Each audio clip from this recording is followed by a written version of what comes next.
To pick a heater for your aquarium, it's very simple.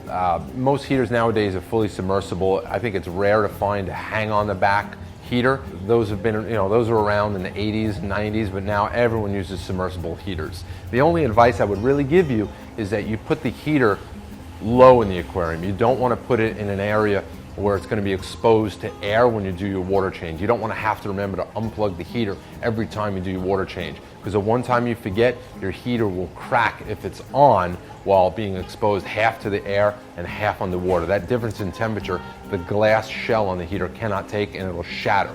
It'll result in a big explosion. So always put your heater low in the aquarium. The only other heaters you could really consider are under gravel heaters, and those are used in planted aquariums where you want to stimulate root growth by promoting convection currents by heating the area underneath the gravel. But for most people's aquariums, that's overkill and it's expensive.